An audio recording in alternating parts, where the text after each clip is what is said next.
Welcome to our experience first conversation. This is part 3 of the conversation where we have a look at Will and Melissa's elopement and really examine how our experience first approach feels and looks like when you actually get your film back. We've already had a look at the Pic-Time gallery. That was in video 2. So now we're going to talk about just the video as is. So Gregg's going to play it in the background and we're going to watch it and comment over it. So Gregg's just hit start on the video and we're going to talk about it and watch it together. Just to clarify though, what you're watching is just the visuals. There is no audio to this. If you want to see the full video with the audio and the music that I selected, stay to the end. I'll give you a link that you can click onto and it'll take you to the YouTube. So first of all, you're coming over to Scotland for a reason. And so the first section of our film is kind of like an introduction. It's telling your story. It's embedding that within the character of Scotland. And so there's a lot of drone shots. There's a couple of epic building up to the title. And a couple of epic shots leading up to the title. And the title is always, for the Farrell films, is the location you got married in longitude and latitude. So that's what you're seeing. After the intro, it's now straight into the beginning of the day. So, yeah, a couple of drone shots. While and watching then this, we're into preps. people might notice that it's not in chronological order. Like, it's not from start to finish as the day happened. Yes, you've just seen a portrait of Will standing on the cliffs of Brothers Point. Why? He wasn't there right in the morning. Why do you edit in the sort of non-linear, if people know what that means? Yes. Method. Yes. Okay, so visually, it's just a little bit more interesting when you're jumping between scenes. But these films aren't a documentation. Now, we do have the documentary edits of the ceremony and stuff. That's how it plays out chronologically from start to finish. But it's just not visually engaging, and it's not engaging on an emotional level. I tend to view these films when I'm editing as building them in chapters. And so what you're seeing and what you will be hearing when you watch the original version is Will's vows and how important those are to the story of how they got here and why it is that he feels the way he does. And so you're seeing Elopement Castle because they stayed off Skye. You're now seeing prep shots, and that is intertwined on our editing timeline in the film with shots of them going to Brothers Point, which I'm kind of alluding to. I'm showing drone shots. I haven't actually shown you Brothers Point in full yet. I'm just showing the landscape around it. And so we're choosing the tie. Funny story with this tie. Will was not sure what tie to go for, or was it his belt? Was it his belt? It was his belt, actually. Yeah. It was the belt. Yeah. The color of the belt was quite highly discussed during the morning, which I found really funny. Anyway. Yeah. So we obviously, in the previous video, we talked about the experience on the day for the couple and for us. And that involved a lot about the timeline and allowing things space to happen. So how do you take that approach into your wedding films? Like, do you use that as a pacing element for the storytelling? I mean, yeah. So the shot that you're just watching is a perfect example of that. I've just alluded to wanting to build up to something. And so just that reveal there, a slow pan up to show Brothers Point, that is perfect example of why, you know, pacing and timing is absolutely crucial, because I'm building up to something. And what am I building up to? I'm building up to that moment when they're on the Kerrang, when they're on the peninsula together. And obviously we do go to the Kerrang after. But for this part, it's more just the story of what this location means to them and them getting there. And so I'm never one to shy away from just letting shots linger. You know, if you watch some of the best editors or directors, they always let time for emotion to sit. All these Hollywood blockbusters and social media will train you to just, you know, fast cuts are the way to go. Fast cuts, trends and transitions. No, I'm not for that at all. Because you lose the ability to appreciate what it is you're seeing and how it should be making you feel. And there's nothing more important. I mean, we talked about that experience on the day. You have to recreate that in the film, and this is how I do it. So, yeah. Yeah. And on the day, on an elopement, being handheld for the cameras is so much easier because you can move around a lot more. But for the couple, like, when do you decide what movement to introduce to the camera, and how does that impact and come into the movies? I mean, yeah, good question. I suppose when I'm in the field, I don't really think about it, if I'm honest. Not on that kind of level. It's more like I'm in the field, I'm capturing a shot. I've been doing this for so long, I know how to just move and what shots I want to get. Whether that's because they look cool or because I want to linger on a shot for a certain amount of time for a reason. And so, yeah. I never really truly know in the day. I'm just so used to it. So I don't know. Breaking it down to think about it like that is kind of hard. But yeah, it's kind of like if I want something to feel meaningful, I'll maybe do like a slow push in. Yeah. You know, or if I'm walking, if the couple are walking beside me, I'm going to be walking with them sideways. And you know, if I'm if there's a shot of them walking sideways, I'm gonna dive in and get a shot of their hands, for example. Shoot low through the grass. Shooting through things add depth. You know, if you look at things like The Batman, for example, this is a great movie. I know it's a superhero movie, but bear with me. If you watch it, their lenses are so dirty. They're always putting oil or water on the lens. They literally call it dirtying up the frame because they're shooting through things. They're adding depth.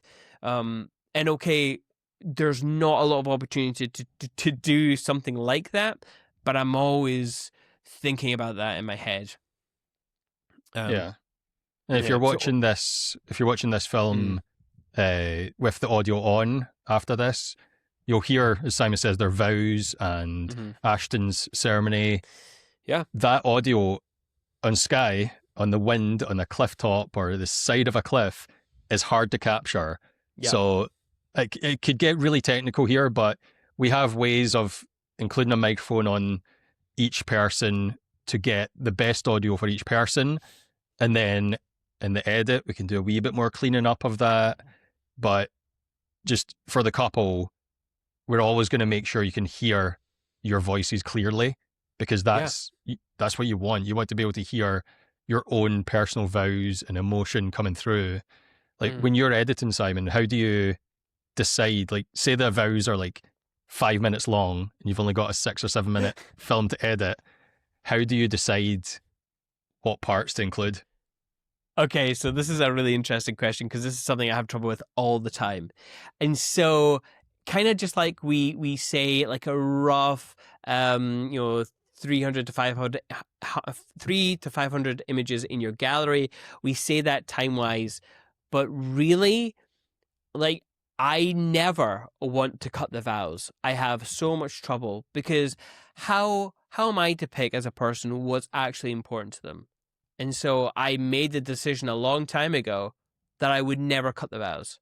Now, okay, there are maybe points where I would need to for it to make sense, or for privacy issues or whatever, because our films do go online. And so that's the only time I actually cut them, because, like, I'm married, you're married. For me, I would want to hear what my wife is going to promise to me and why she's making those promises. Everything else is just making things nice. But this is the person you're going to be spending the rest of your life with. You're going to want to remember what they said and how they said it, especially, 15, 20 years down the line. So, yeah.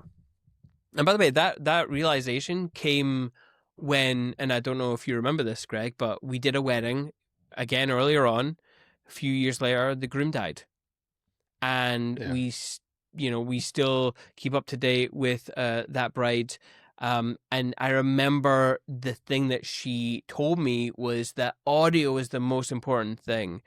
Now, whether that was audio from her dad doing the speeches, or from her groom. So I just realized the power of what people are saying, and yeah, that was an interesting learning curve for me. So yeah, a lot of introspection with that question, Greg. I wasn't supposed to go this deep. Going back to the experience first. Mm-hmm. When you're editing, like, you're obviously having to cut some shots that might be super epic looking and amazing. Mm-hmm. Mm-hmm. How does that feel? Like, having to just to make the story work as a whole? Yeah. Like, if you're trying, our films are trying to be a bit more about the experience and the pacing and the emotion. So you're having to cut some stuff. Yeah. Well, ever since doing the hybrid style, where we're not just there to shoot an elopement film, we're there to document in stills. There's actually less culling, which is quite nice. I shoot very intentional nowadays. But that being said, there's always two of us shooting. So unfortunately, Greg, it's always your angles that are getting missed. No, that's mean. That's mean. Yeah, essentially it all comes down to, was that shot too similar to the last? Did that part of the story get told in stills a bit better? These kind of things. Sorry, I'm getting lost in the film again. Just having some good memories watching this film is quite nice. But yeah, those kind of things, but nothing overly gets missed, if I'm honest, in a film. Yeah. So yeah, it's more about telling the story arc of the day, rather than going for epic shot. Yeah. Mm-hmm. So, I mean, actually, I'm going to jump towards the end, because you can sort of see a change in the you can see the change in this story, because it becomes a lot more impactful, epic shots and dramatic. So you've built up to that climax, and then I mean, you're noticing there's a lot of focus on handheld moments. When we were going over to the Brothers' Point, there wasn't as much hand holding.